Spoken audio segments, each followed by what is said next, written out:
नमस्कार मित्रों, मैं ईश्वर कौशिक गुरुवंदना क्लासेस पर आपका हार्दिक स्वागत करता हूं, अभिनंदन करता हूं।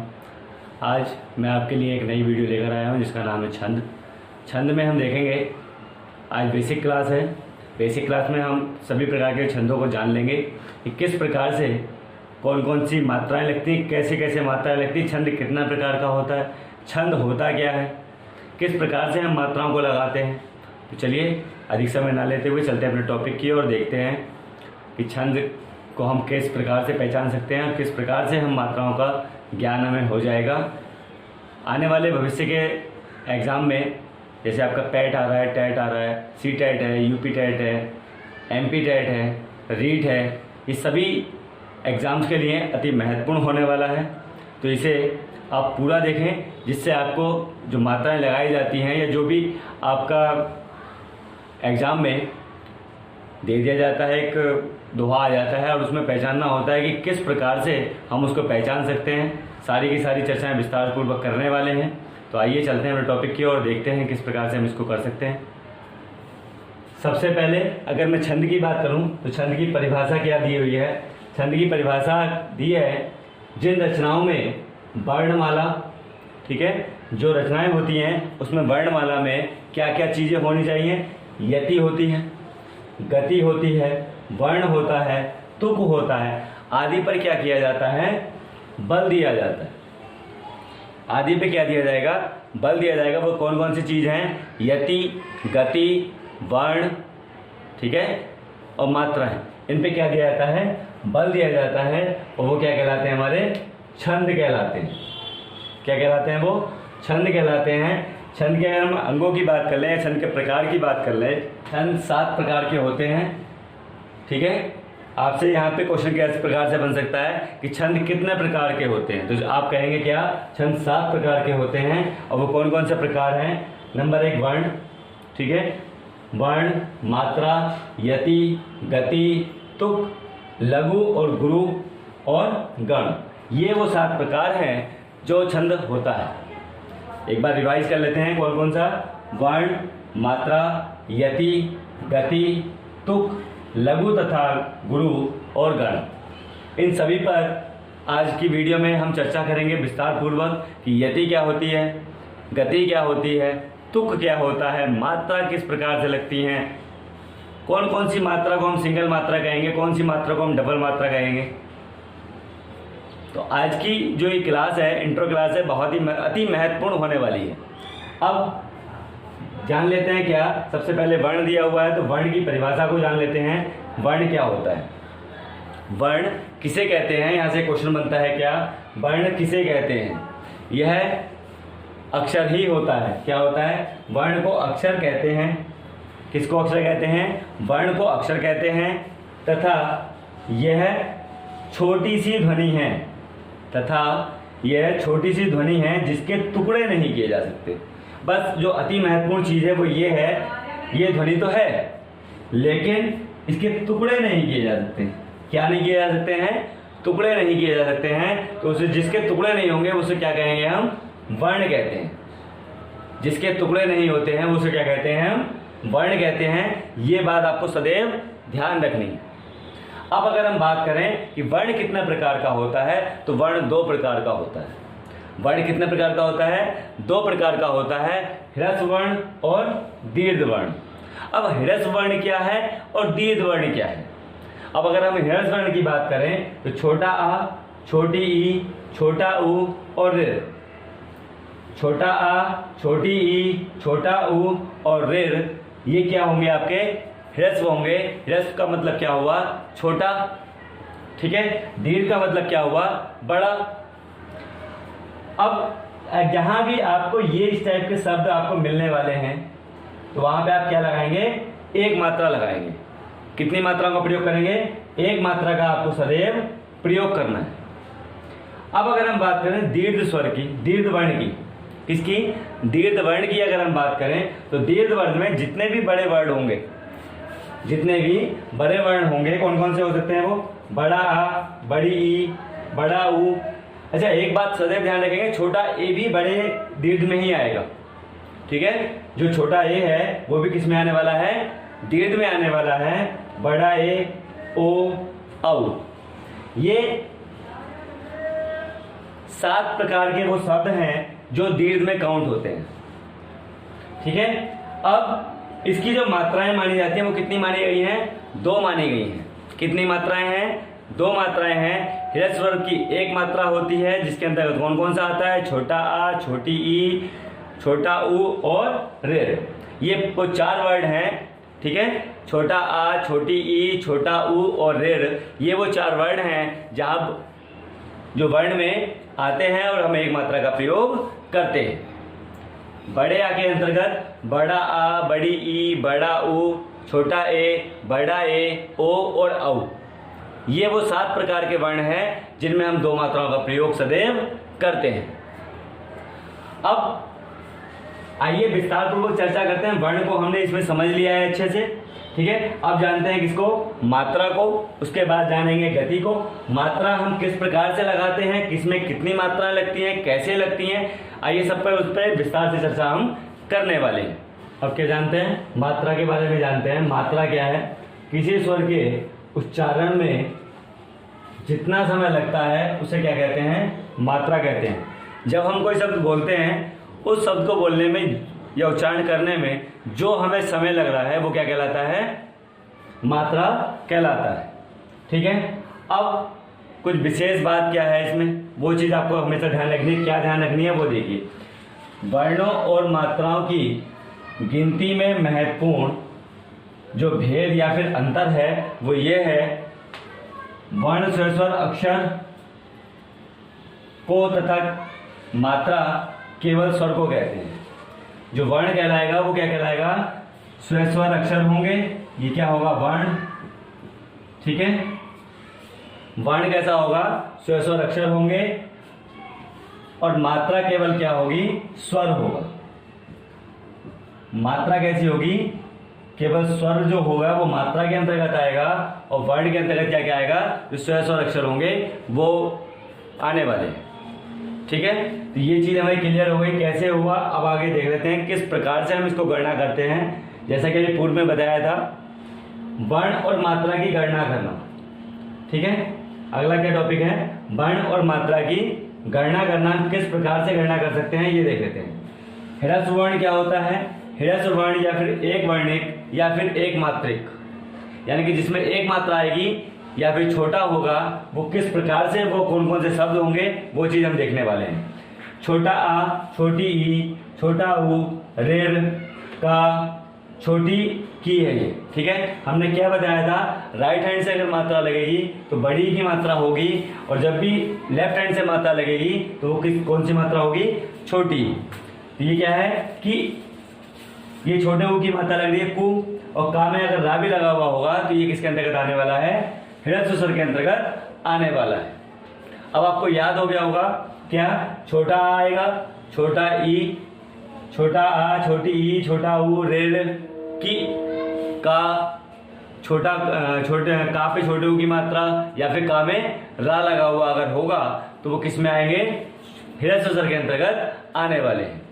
अब अगर हम इसी तरीके से दीर्घ वर्ण की बात करें, तो दीर्घ वर्ण होते हैं। ह्रस्व वर्ण की भी बात कर चुके हैं हम।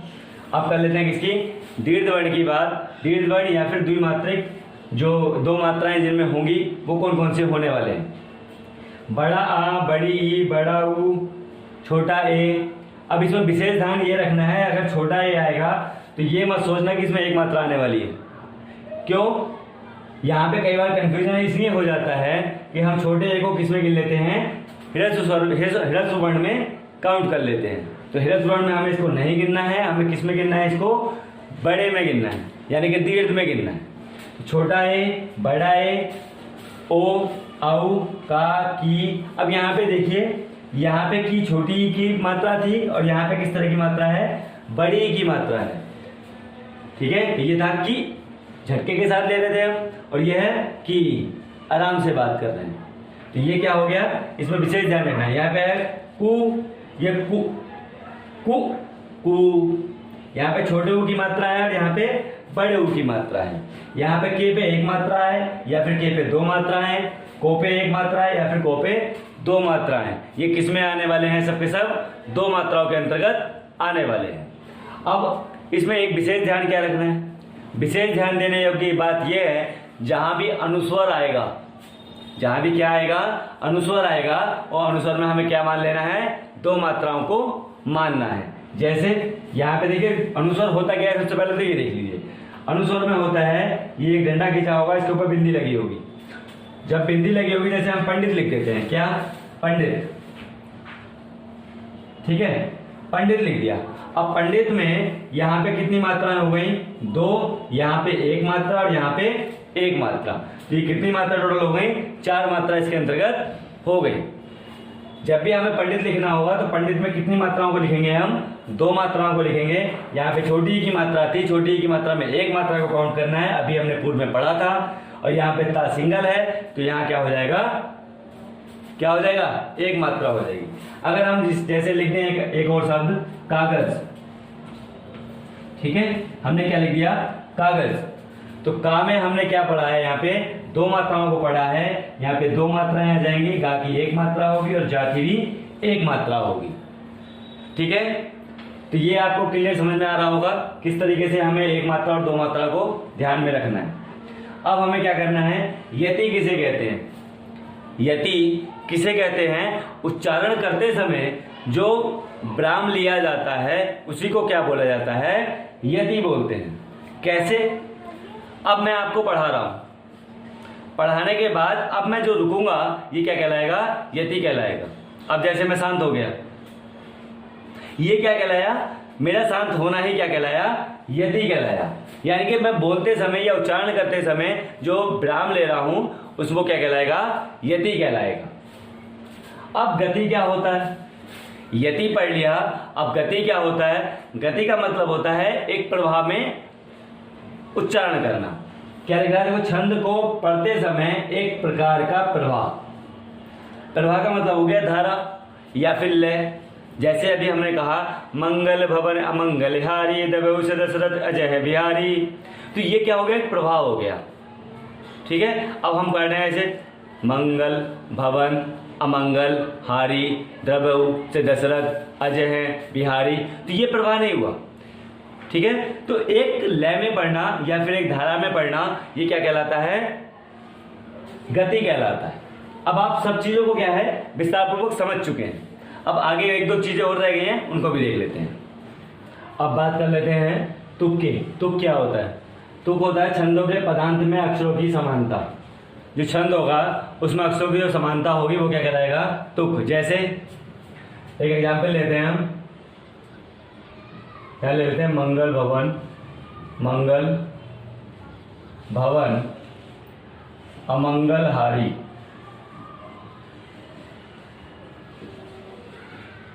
अमंगल हारी दबेहु से दशरथ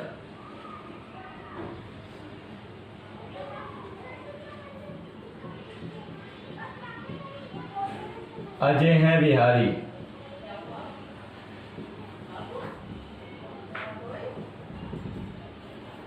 अब इसमें तुक कैसे बैठेगा, यहाँ पे क्या आ रहा है हारी, यहाँ पे क्या आ रहा है बिहारी, तो ये क्या हो गया, तुक हो गया, ठीक है।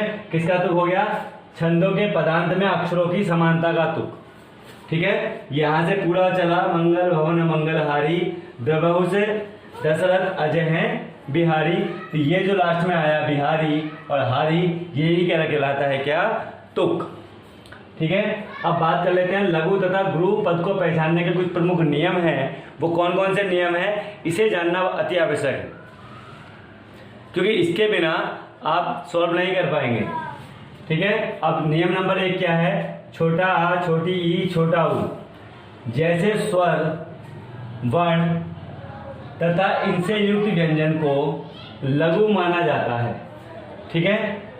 या तो ये वर्ण खुद आ जाए या फिर इनसे युक्त कोई व्यंजन हो। व्यंजन कौन कौन से होते हैं आप सभी लोग जानते हैं, का से लेके ज्ञा तक क्या होते हैं, व्यंजन होते हैं, ठीक है। इनको क्या माना जाता है, लघु माना जाता है। या तो इनसे शब्द शुरू होगा या फिर इनसे युक्त कोई व्यंजन से शुरू होगा। जैसे क्या है, कमल, एग्जाम्पल में आ गया कमल, कमल में यहाँ पे क्या बनेगा, कमल व्यंजन है, हमें ज्ञात है सभी को, ठीक है। तो का क्या बनेगा, 1, माँ का भी 1 और ला का भी 1। इसका जो चिन्ह है ये एक बना हुआ होता है, इस टाइप से एक बना दिया, ये इसका क्या हो गया, चिन्ह हो गया। ठीक है। अब दूसरा नियम क्या है, लघु का ही दूसरा नियम है, स्वर ह्रस्व स्वर पर जब चंद्र बिंदु लगता है तो उसे भी क्या माना जाता है, लघु माना जाता है। अब जो चंद्र बिंदु होता है उसे सभी लोग जानते हैं, चंद्र बिंदु कैसा होता है, ये देखिए ये हो गया आपका चंद्र बिंदु। ठीक है, ये चंद्र बिंदु का चिन्ह है, इसको सभी लोग भली भांति प्रकार से जानते हैं। ठीक है, ये भी क्या माना जाएगा, आपका लघु माना जाएगा। कभी आप इसको अभी दो मत कर लेना, कभी आप कहो कि सर ने बताया था क्या, पंडित में बिंदी लगी हुई थी और इसमें क्या कर दिया था सर ने, दो गिन दिए थे। ये बिंदी है और यहाँ पर ये अनुस्वर है और ये क्या है, चंद्र बिंदु है, दोनों में क्या है, अंतर है। अगर हम देसी भाषा में बात करें तो ये बिंदी है इसके ऊपर और यहाँ पे गोला लगा हुआ है, गोले के बीच में क्या है, एक बिंदी है, और जब जब गोले के बीच में बिंदी आएगी उसको एक ही गिना जाएगा। कितना गिना जाएगा, एक। और जब जब बिना गोले के बीच में बिंदी, जब गोला नहीं होगा तो उसे कितना गिनेंगे, दो गिनने वाले हैं। ठीक है, तो यहाँ पे देखिए एक एग्जाम्पल देख लेते हैं, जैसे फसना। फसना में जो चिन्ह बनेगा इसका क्या बनने वाला है, इसका एक सा है तो एक, और ना के आगे क्या लगा हुआ है, एक डंडा लगा हुआ है, तो यहाँ पे कितने हो जाएंगे, दो। ठीक है, तो इसका कोड कितना बन जाएगा, 2 1 1, यानी कि 4 हो गई। और यहाँ पे कितने हुए, 3 हुए, 1 2 और 1 3। ठीक है, गिनना भी सिखाऊंगा इसी वीडियो में, आपके हाथ में होंगे कि हम कैसे चिन्हों को क्या कर सकते हैं, गिन सकते हैं। और आगे प्रैक्टिस भी करेंगे, दोहा सोठा को भी पढ़ने वाले हैं हम लोग। ठीक है, तो बड़े मजे की क्लास होने वाली है। अभी पहले जानते हैं प्रमुख और कुछ नियम। अब बात कर लेते हैं किसके, गुरु के नियम की। किसके, गुरु के नियम की, जहां बड़ा आ, बड़ी ई, बड़ा ऊ आदि दीर्घ स्वर आए। ठीक है, या इनसे युक्त क्या हो, व्यंजन हो, या तो ये स्वर हो या फिर कुछ और व्यंजन जुड़े हुए हो, तो वो क्या होगा, गुरु कहलाएगा। क्या कहलाएगा, गुरु कहलाएगा। जैसे आम, आम में यहाँ क्या आ गया, बड़ा आ 2 और माँ पर 1। बड़ी ई, बड़ी का कितना हो गया, 2 और खा का कितना हो गया, 1। बड़ा का कितना हो गया, 2 और ना का कितना हो गया, 1।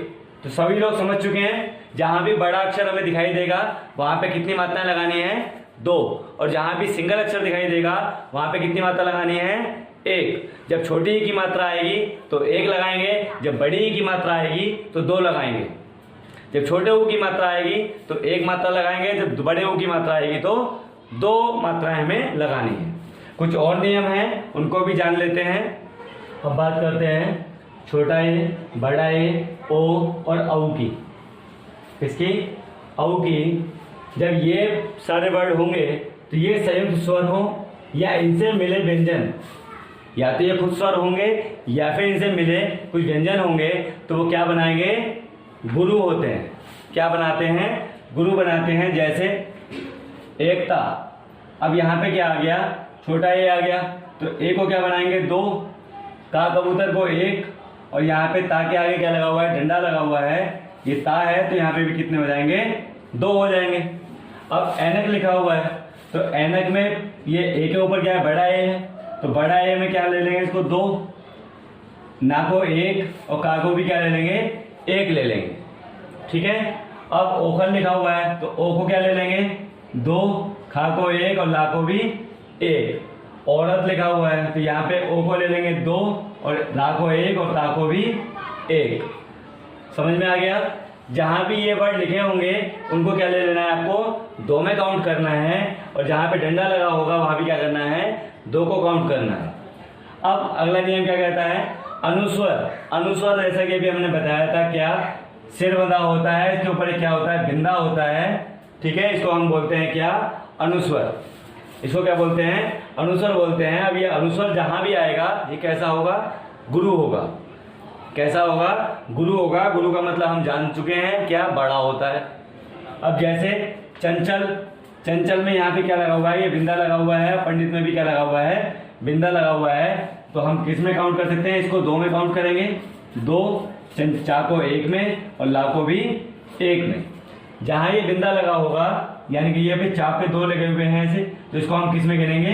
2 में गिनेंगे। ठीक है। अब यहाँ भी क्या लिखा हुआ है? 2।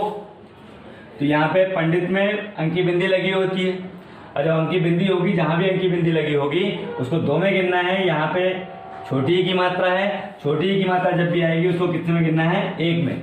अगर यहाँ पे बड़ी की मात्रा होती तो हम इसको कितने में गिनते? 2 में गिनते, और ता को भी किस में गिनेंगे? 1 में गिनेंगे।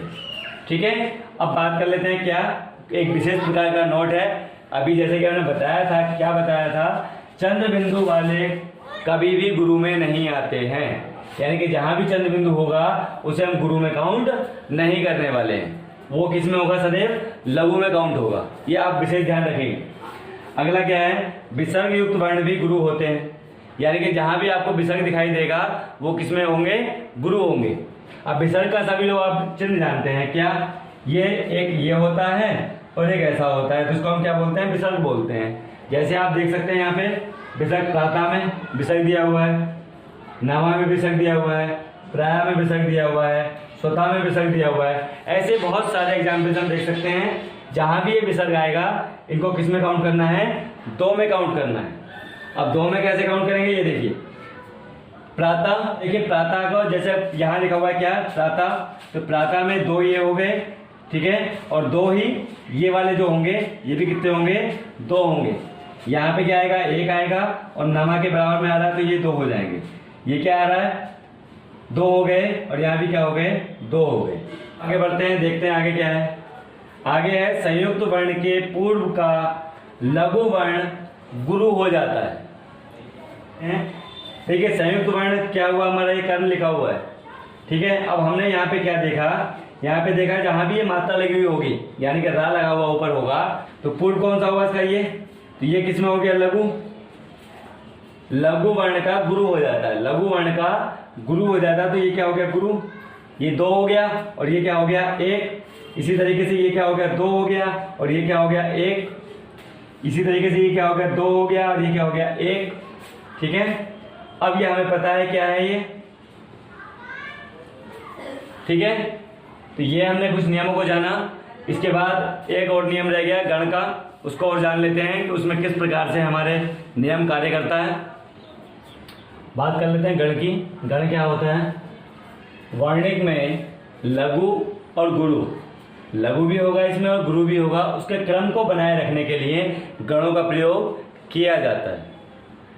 यानी कि छोटा और बड़ा दोनों को एक क्रम में बनाए रखने के लिए गणों का प्रयोग किया जाता है। तीनों वर्णों के समूह को गण की संज्ञा दी गई है। तीनों वर्ण कौन कौन से होंगे? जो अभी हमने पूर्व में पढ़े थे, वो तीनों वर्ण जो हैं उनको मिलाकर, ठीक है, उसको किसकी संज्ञा दे दी गई है? गण की संज्ञा दे दी गई है। और गणों की संख्या कितनी है? कई बार पूछा गया एग्जाम में है कि गणों की संख्या कितनी है, तो आप कहेंगे कितनी? 8। कितनी है? 8 है।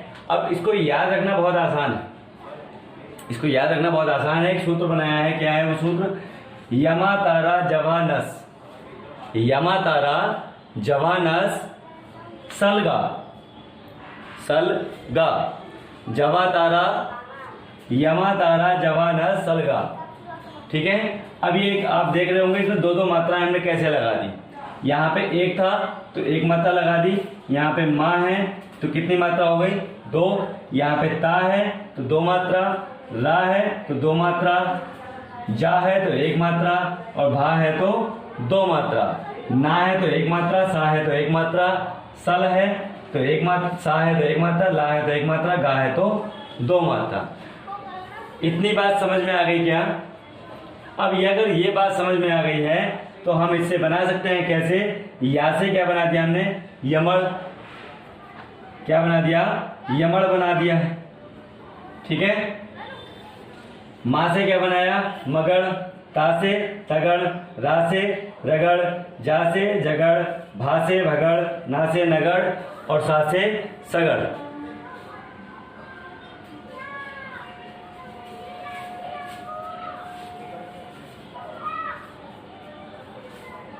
ठीक है। अब इसके बाद कुछ और देख लेते हैं। दो मात्रिक छंद हैं, छंद के प्रकार देखने वाले हैं। अब हम क्या देखने वाले हैं? छंद के प्रकार। छंद कितने प्रकार का होता है वो देख लेते हैं। चलिए बात कर लेते हैं छंद के प्रकार की। छंद दो प्रकार का होता है, एक मात्रिक छंद और एक वर्णिक छंद। ठीक है, अब बात करते हैं इसकी मात्रिक छंद क्या होता है, इसके अंतर्गत कौन कौन से छंद आते हैं। फिर इसके बाद बात करेंगे वर्णिक छंद की, इसके अंतर्गत कौन कौन से छंद आते हैं। सबसे पहले मात्रिक छंद की देखेंगे। मात्राओं की गणना के आधार पर जिस छंद की रचना की जाती है मात्रिक छंद कहलाता है। क्या? मात्राओं की गणना के आधार पर जिस छंद की रचना की जाती है कौन सा छंद कहलाता है? मात्रिक छंद कहलाता है। इसके अंतर्गत कौन कौन से आते हैं ये देख लेते हैं। दोहा, सोठा, चौपाई, रोला, कुंडलिया, बरवे, हरि गीतिका, उल्लाला और छप्पे ये प्रमुख हैं जो मात्रिक छंद के अंतर्गत आते हैं। अब बात करते हैं किसकी? वर्णिक छंद की। वर्णिक छंद में केवल वर्ण की गणना की जाती है। इसमें क्या लिखा है? केवल वर्ण की गणना के आधार पर रचा गया छंद वर्णिक छंद कहलाता है। ठीक है, जो वर्ण होंगे उन्हीं को केवल हमें गिनना होगा और उसके आधार पर जो छंद की गणना की जाएगी वो क्या कहलाएगा?